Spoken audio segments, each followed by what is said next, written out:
তো আবারও আপনাদের নেক্সট পার্টটা নিয়ে চলে এলাম। এটা হচ্ছে দার্জিলিং রেলওয়ে স্টেশন। এটা হচ্ছে দার্জিলিং রেলওয়ে স্টেশন। এর আগে আর নাই, বাট এর আগে কিছু নাই। এর আগে আপনি অনেক পিকনিক স্পট আছে, ঘোরার স্পট আছে। তো ওইটা ওখানে আর ওই ভিডিওটা তো দেখতে পেলাম না। তারপর আমরা রিটার্ন আসছি। আর এই সেই স্টেশন যেটা আমি বলেছিলাম সবথেকে হাইয়েস্টে আছে, মানে পাহাড়ের উপরে আর কি হাইট রেলওয়ে স্টেশন। তো এই রেলওয়ে স্টেশনের নামটা আগের ভিডিওতে জিজ্ঞাসা করেছিলাম কমেন্টে বলার জন্য। তো এই রেলওয়ে স্টেশন নামটা আমি লাস্টে বলে দেবো যে কোন স্টেশন। আর দেখুন নামছি, ওয়াকি কত সুন্দর এই ঝাউ গাছগুলো দেখুন, সব লম্বা লম্বা। এই যে বাড়িগুলো দেখছেন না, যে আমরা রোড লেভেল দেখতে পাচ্ছি, বাট এরা নিচে থেকে যেটা আসছে হয়তো দেখা যাচ্ছে 4 ফ্লোর 5 ফ্লোরের এই বিল্ডিংগুলো। অনেক বেশিও আছে, 5 ফ্লোর 7 ফ্লোর 8 ফ্লোর পর্যন্ত আছে।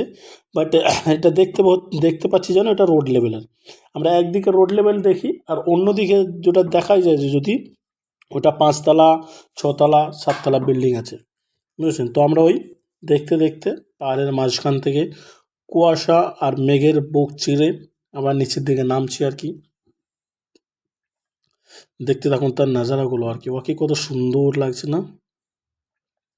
তো আমরা গিয়ে ওখানে টোটাল ছিলাম, দুজনেই ছিলাম, টোটাল 2 দিন ছিলাম। তো এর মাঝে তো ভিডিও তো শায়দ আমি দেখতে পাইনি, নেক্সট পার্টে আপনাদের দেখিয়ে দেবো যে আমরা ওখানে কী করলাম আর না করলাম, কোথায় কোথায় বেড়াতে গেলাম, কোথায় ঘুরলাম। তার এই দেখুন আমি কীরকম লাগছে আপনারা জানাবেন।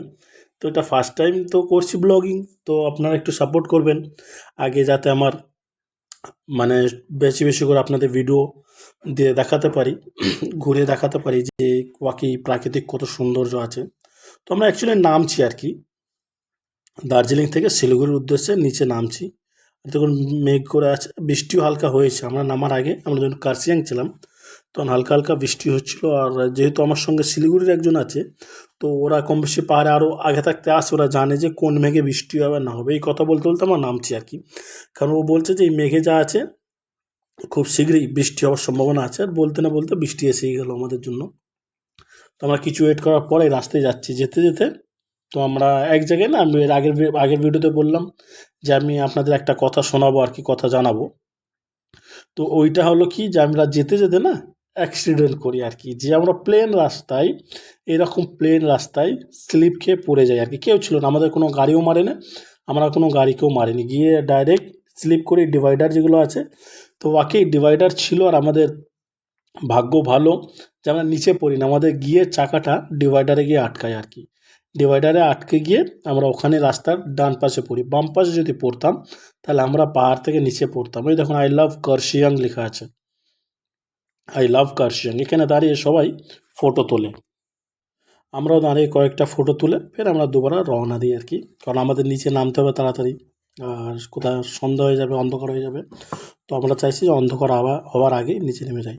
তো আমি যে মেঘ আর বৃষ্টির কথা বলছিলাম, তো মেঘ বৃষ্টি উপরে পেলাম, বাট বৃষ্টি অতটা পাইনি। কিন্তু নিচে আমরা যখন নেমেছিলাম না, নিচে যখন নেমেছিলাম খুব বৃষ্টি হয়েছে, খুব বৃষ্টি, যার জন্য আমাদের 1 ঘন্টা ওয়েট করতে হয়, ঠিক আছে। আর এই পাহাড়ের রাস্তাগুলো দেখুন, পাহাড় কেটেই রাস্তা করা অ্যাকচুয়ালি, যেটা না দেখলে আপনারা বুঝতে পারবেন না। যাকে জিলেবি ব্যান্ড আছে না, জিলেবি ব্যান্ড সব রাস্তায় এগুলো, যেটা লাদাখে গেলে দেখতে পাওয়া যায়। আর সাইডে দেখুন কত চায়ের বাগান আর কি।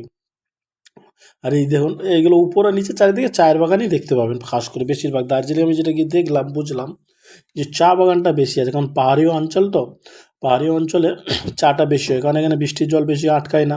আর চা বাগানে চাষ করতে গেলে পরে বৃষ্টির জল জমলে হবে না আর কি, জল দিতে হবে বাট জমলে হবে না। সেই জন্য আর কি পাহাড়ি অঞ্চলে বেশিরভাগ চা বাগানই দেখা যায়। তাই ওই চা বাগানের মাঝখান থেকেই আমাদের রাস্তা। তো দুধারে চা বাগান দেখতে দেখতে আবার শিলিগুড়ির উদ্দেশ্যে যাচ্ছি আর কি।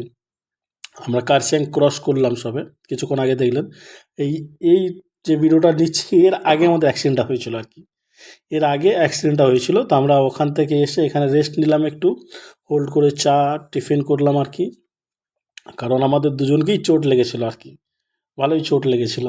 তো কিছুক্ষণ ওয়েট করার পর আমাদের একটু যখন সব মানে একটু নর্মাল হলো, কন্ট্রোলে তারপরে কোথায় না দাঁড়িয়ে সোজা শিলিগুড়ি। ওকে বা